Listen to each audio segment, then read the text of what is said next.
Señor, gracias por este momento en que entramos a tu divina palabra, Señor.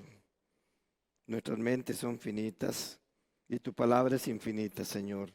No la entenderíamos si tú no nos la revelas. Háblanos, Padre.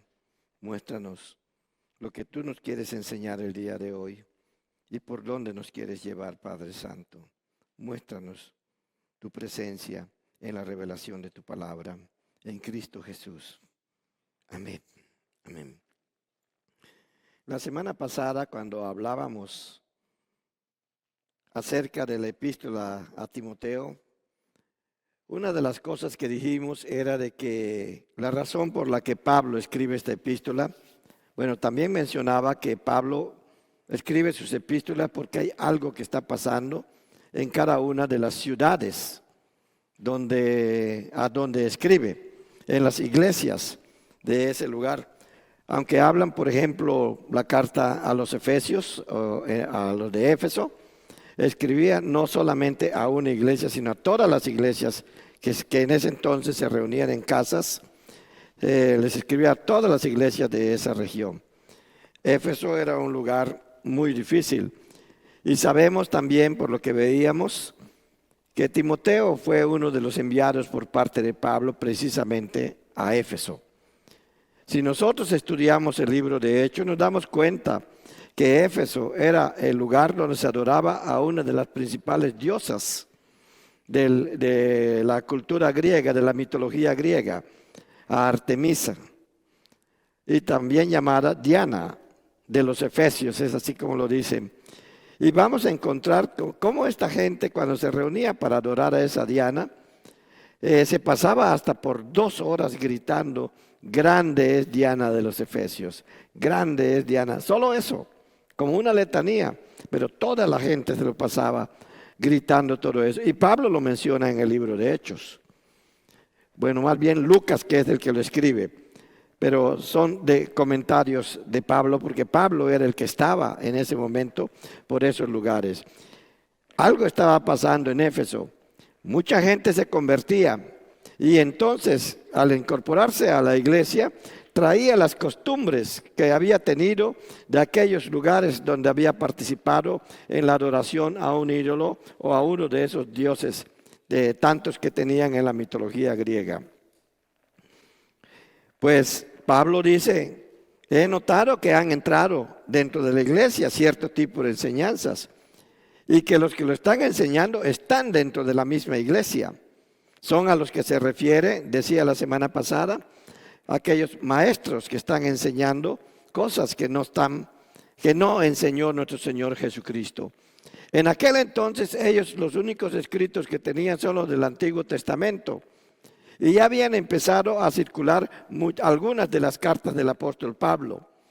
Ya circulaban algunos comentarios de los mismos apóstoles o de alguien de la iglesia que escribía algo y lo compartía con otras iglesias.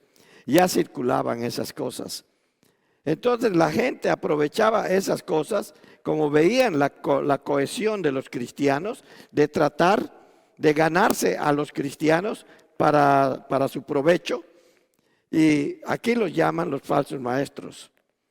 En estas epístolas pastorales, lo que se trata de decir es que la razón por la que les escribe era para contrarrestar, para enseñar bien a la iglesia sobre las falsedades o cómo enfrentar las falsedades de esas falsas enseñanzas, de esas enseñanzas que le llegaban a ellos.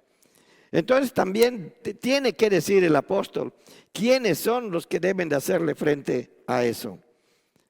Y cuando dice quiénes son los que deben de hacerle frente a eso, es cuando vemos todo lo que aparece, los requisitos que debe de tener un líder que participa precisamente en la defensa de la doctrina de la iglesia, en la defensa de todas aquellas cosas que son verdaderas y que deben de ser conocidas y dadas a conocer dentro de la misma iglesia, para que esta misma iglesia pueda defenderse de las enseñanzas falsas que vienen de afuera o de las enseñanzas falsas que llegan a entrar.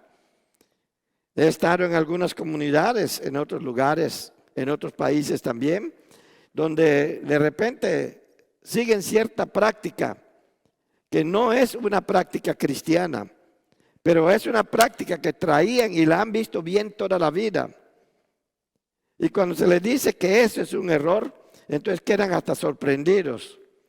Y naturalmente que al primero que miran es al líder. Si eso es un error, ¿por qué nos has enseñado eso?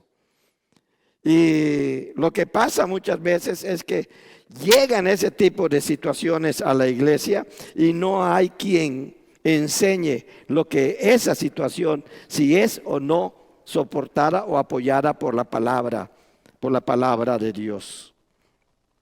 Ejemplos pueden haber muchos, pero lo que yo quiero decir es que el apóstol comienza a decir una serie de características que debe de tener todo líder en la iglesia para poder hacer frente a las falsas enseñanzas, para poder enseñar también lo que es la verdad.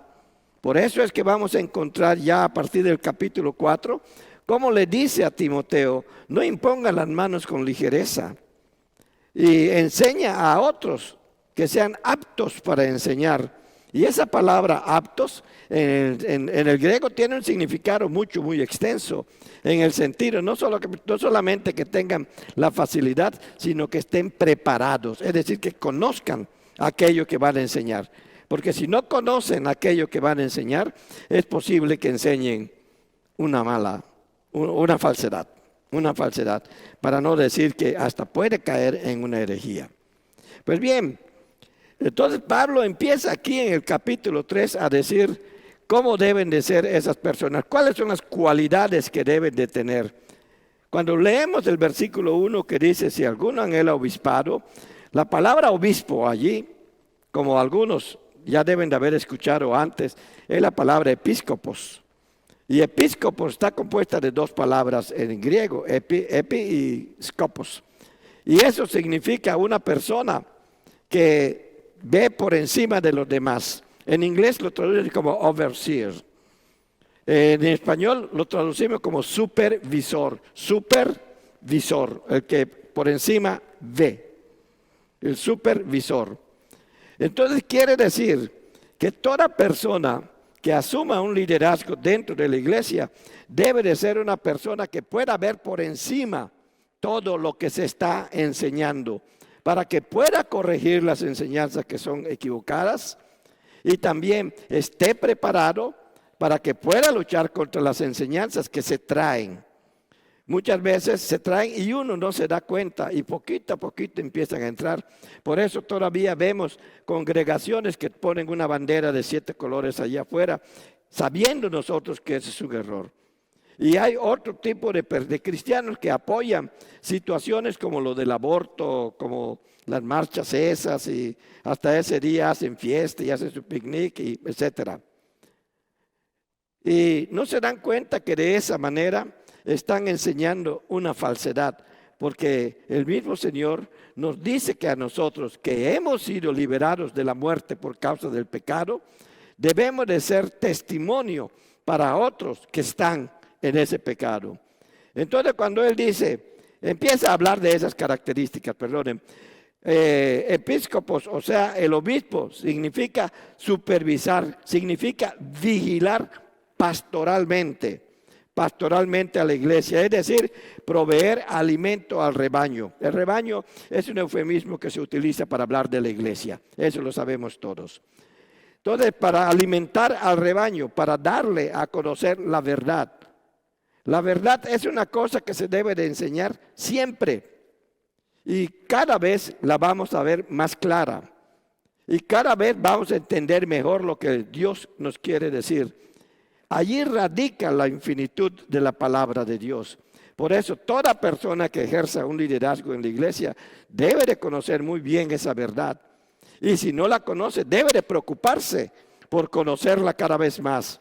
Y si ya tiene hasta muchos estudios, debe de preocuparse por ver de qué manera todo eso le puede ayudar para entender la palabra de Dios en su verdad. Y nosotros podemos darnos cuenta de que algo es verdadero o falso según si lo podemos encontrar desde el Antiguo Testamento o en el Nuevo Testamento. Y si no está, es una práctica que se está haciendo que no es adecuada.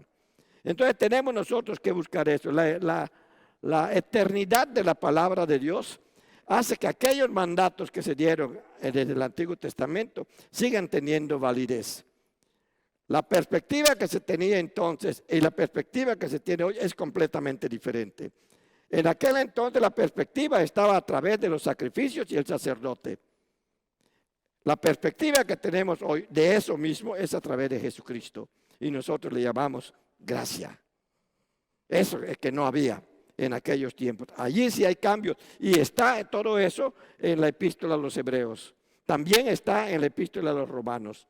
Y está en cada una de las cartas que escribía el apóstol Pablo.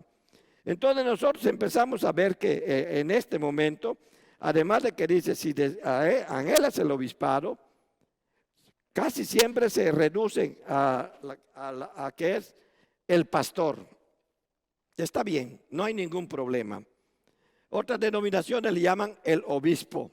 No, tampoco hay ningún problema.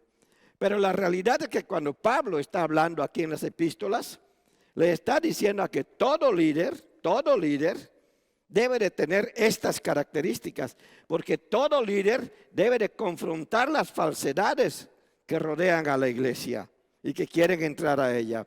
Todo líder debe de confrontar las situaciones que pueden hacer que la iglesia se debilite o que se divida o hasta que desaparezca.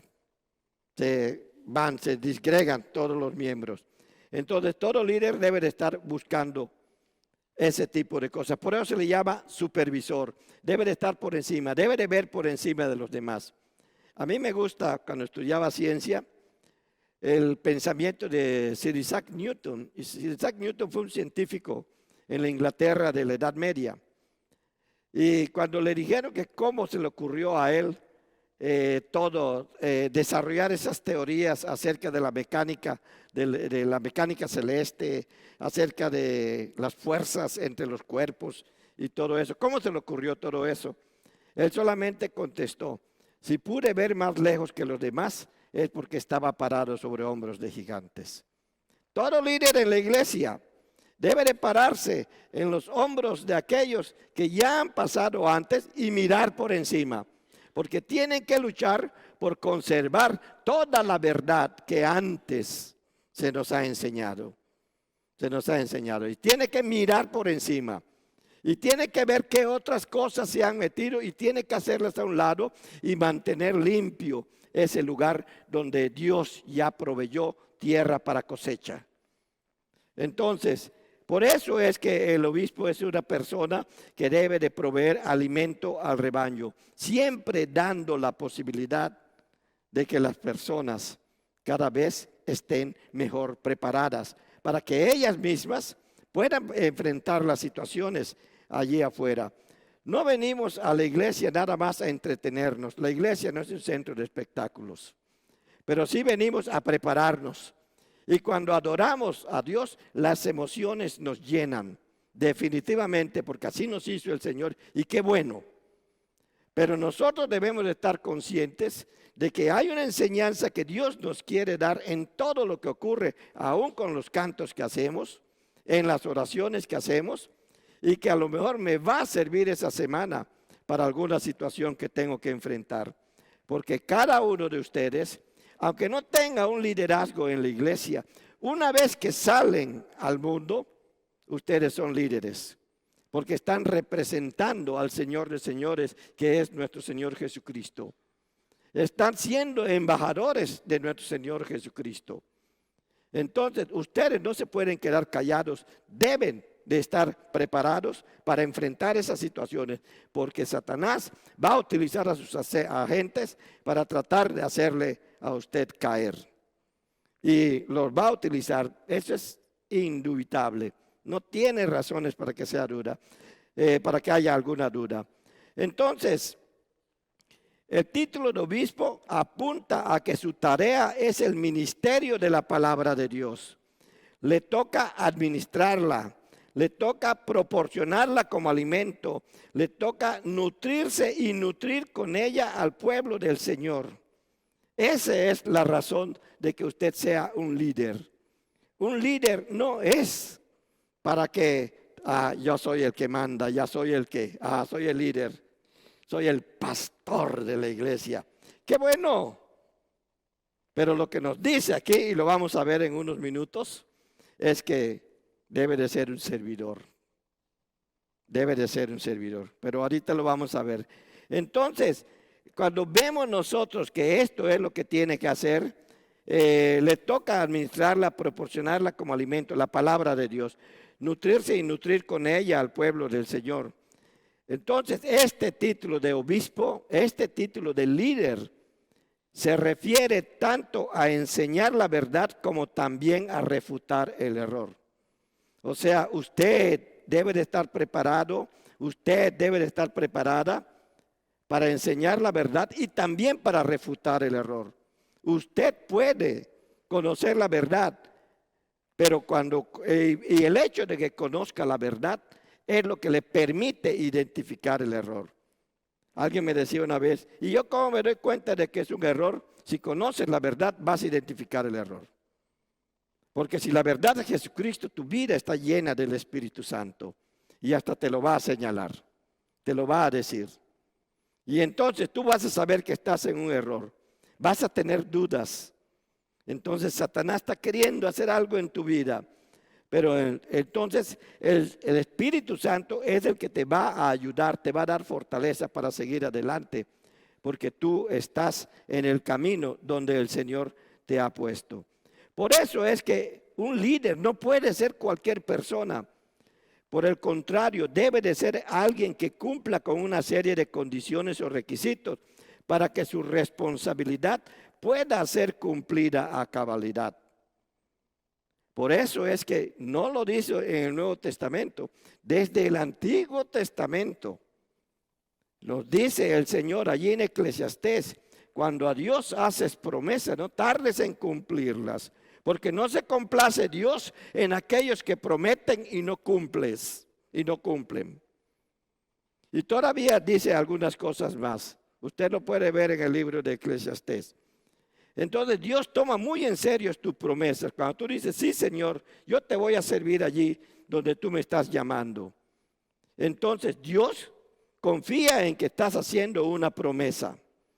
Claro, uno dice, Dios es omnisciente y sabe eso. Totalmente cierto todo eso. Pero cuando tú haces una promesa, Dios te toma en serio. Sabe que vas a fallar, sí, pero también Él ya ha provisto la manera de levantarte. El problema está en que quieras levantarte cuando fallas. Bueno, por eso es que se escogen ciertas cosas de lo que es el liderazgo, que aquí viene escrito. No lo quiero ver solo como el pastor. ¿Está el pastor entre ellos? Sí. ¿Están los diáconos entre ellos? Sí. ¿Están los evangelistas entre ellos? Sí. ¿Están los que enseñan entre ellos? Sí. Todos ellos son líderes y por lo tanto deben de tener requisitos como estos. Claro, hay unos que son más especiales porque ese es el llamado que Dios te hace a un ministerio especial también. Pero vamos a ver. Entonces, aquí nosotros podemos encontrar desde el capítulo 3, también lo podemos encontrar en 2 Timoteo y en Tito.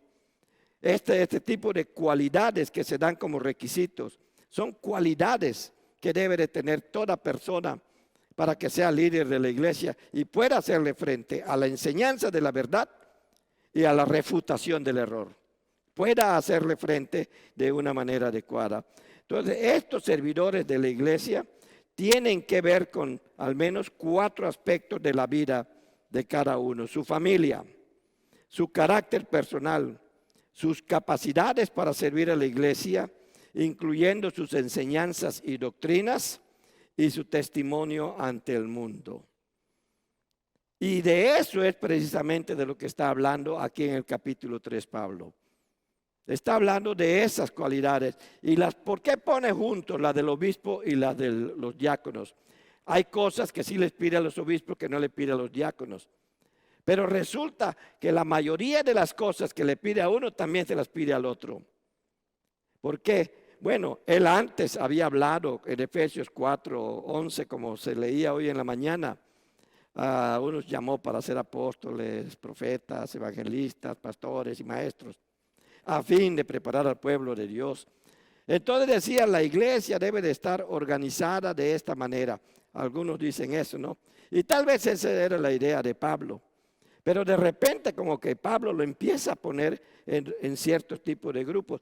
Precisamente lo pone de esa manera porque la iglesia estaba enfrentando una situación.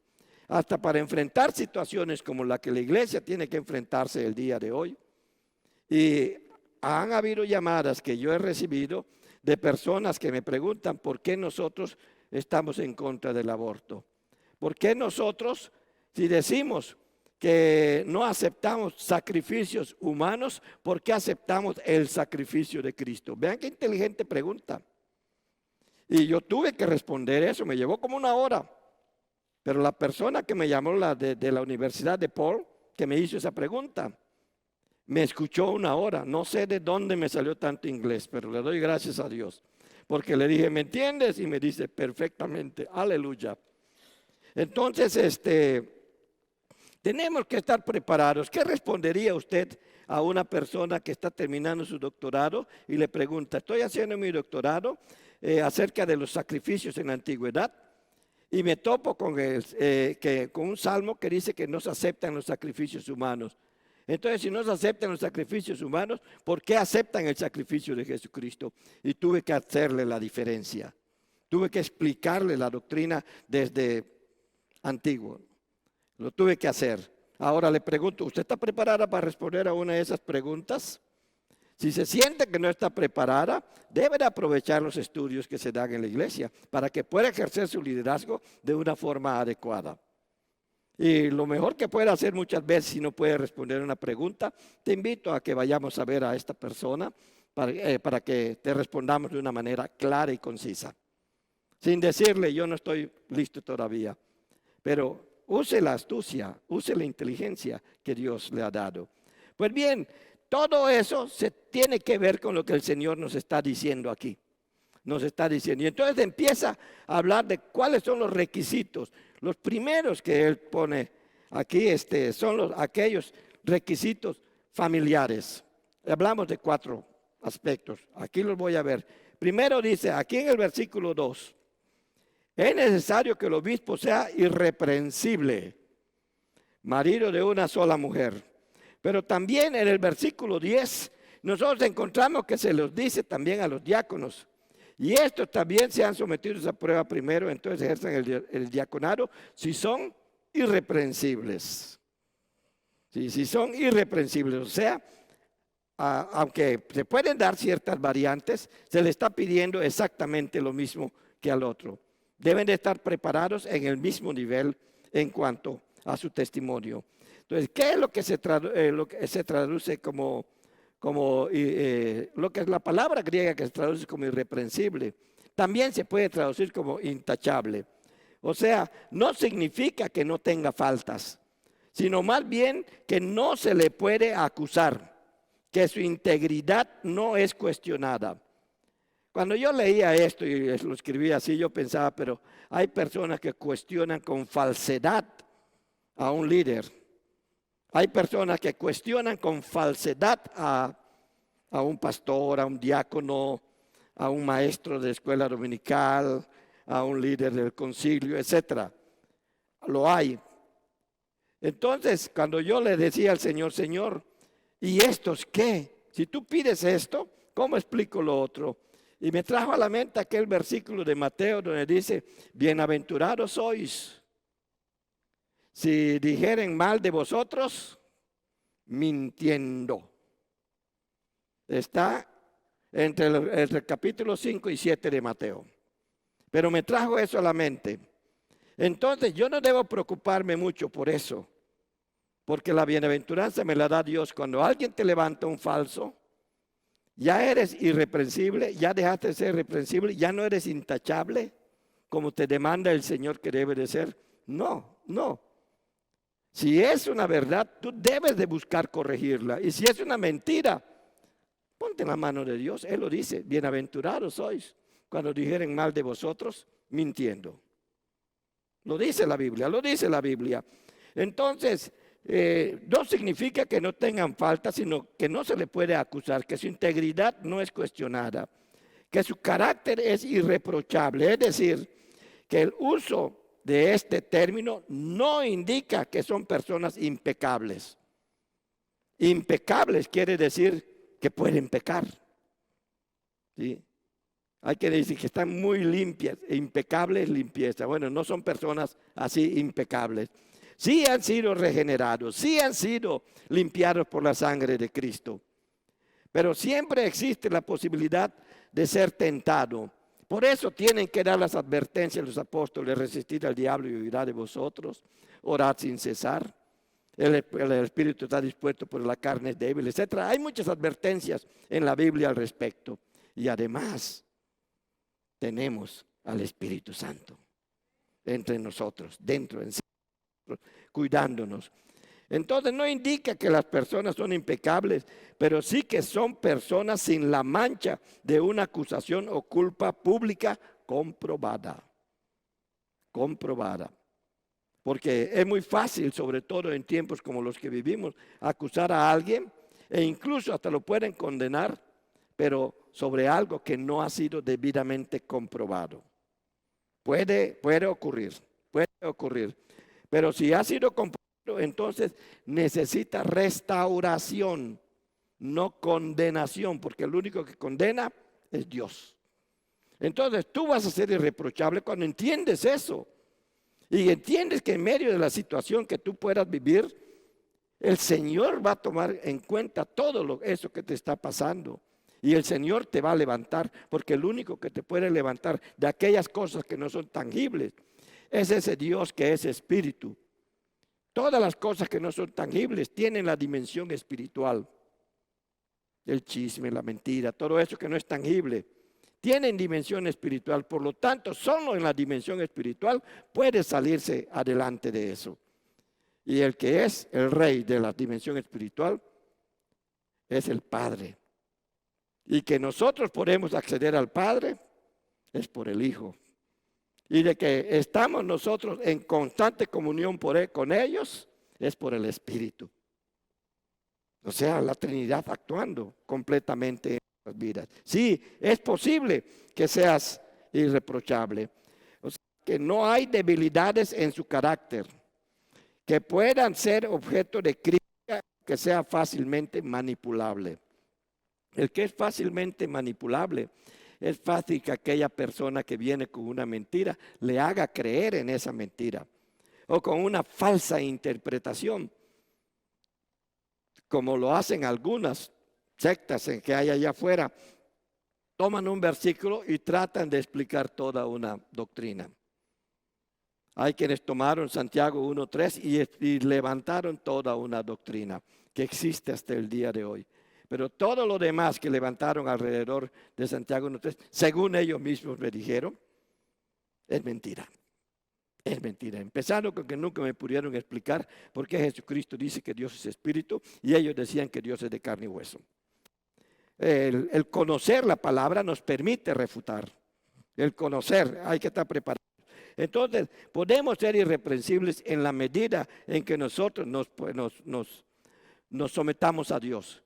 Y cuidar, no caer ni en la manipulación hacia otros, ni en la manipulación por causa de otros. O sea, ser manipulable. Que sea irreprensible o intachable es comprensible, ya que como ministros cristianos su tarea es pública.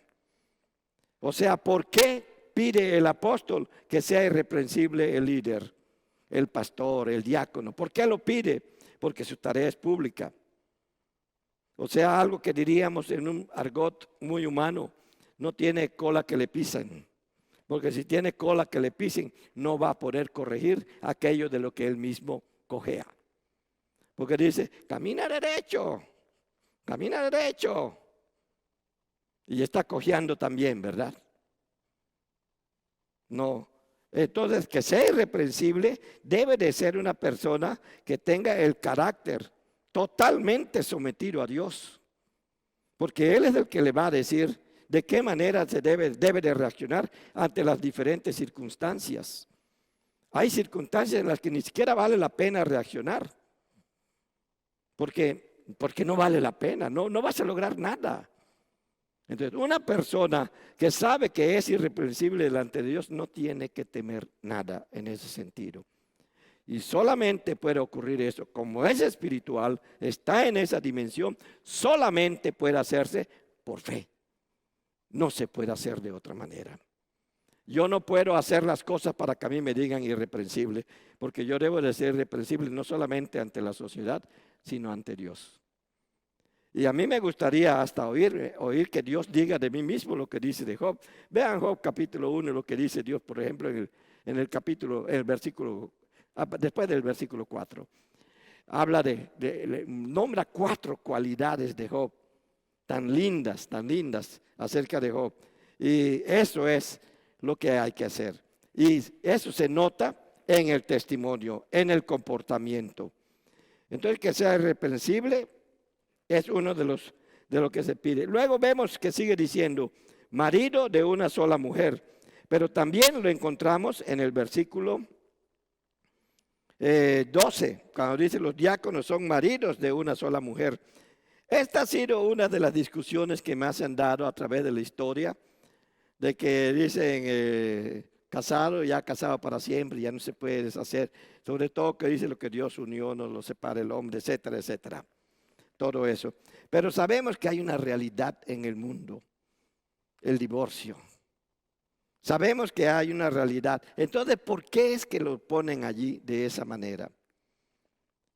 Lo que pasa es que en esos tiempos, no solamente a lo que se está refiriendo es a la poligamia, se está refiriendo al adulterio, se está refiriendo al buscar. Bueno, el adulterio lo dice todo, ¿verdad? A la poligamia. Resulta que en las sociedades de las que hablaba Pablo, ya se había empezado a buscar lo que sea la monogamia, es decir, maridos de una sola mujer.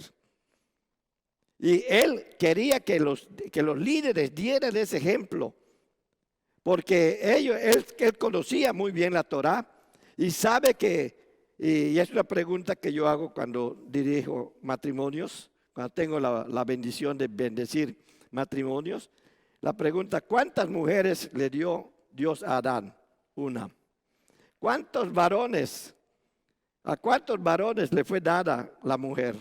A uno. Y esa es la verdad, la monogamia fue el plan de Dios desde el principio. Pero el pecado del ser humano lo echó a perder todo. Entonces tenía que decir, tenemos que regresar a que se vivan las cosas de acuerdo como Dios las estableció, para que nosotros podamos entonces ser un testimonio adecuado en un mundo donde el adulterio está imperando, la situación sexual está completamente desviada.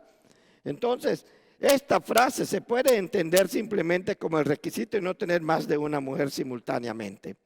En una relación polígama, que es de la que estaba hablando, o adúltera. La idea sería entonces que el candidato no debería ser culpable de infidelidad matrimonial.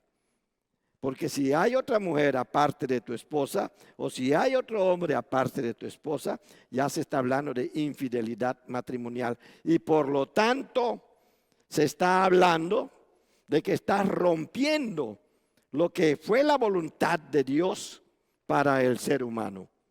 Pero ¿qué pasa con los divorciados? Bueno, el mismo Señor Jesús da la respuesta ahí en Mateo 19. Pero no estoy hablando de eso, pero yo le digo, estudien Mateo 19. Ahí se van a dar cuenta de por qué el Señor acepta las cartas de divorcio y en qué condiciones.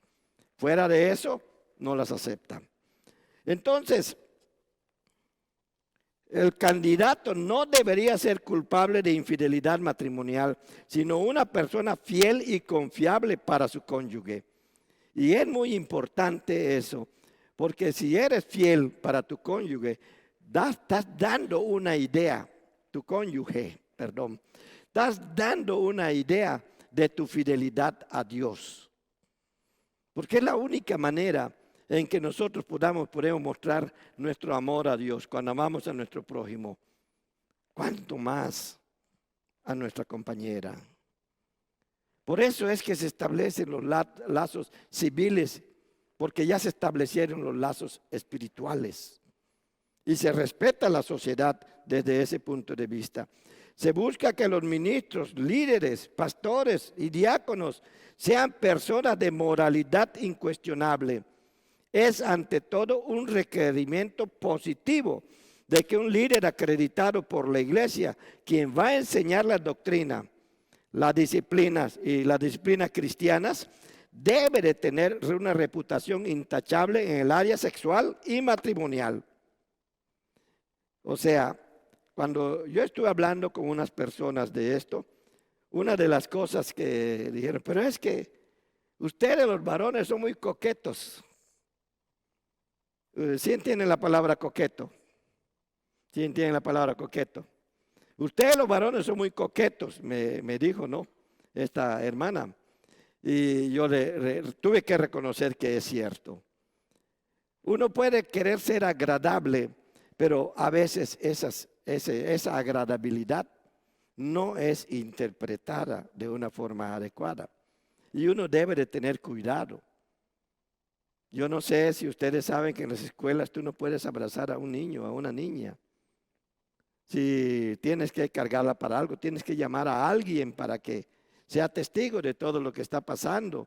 Porque pueden decir, me tocó el maestro. Y en vez de preguntar dónde te tocó, ya vas y lo denuncias y se arma todo un lío. Hasta que un día estaban caminando y le tocó para llamarla. Hola, oye. Y nada más eso. Por eso es muy peligroso todo eso. Entonces, una persona que ya es casada debe de tener mucho cuidado.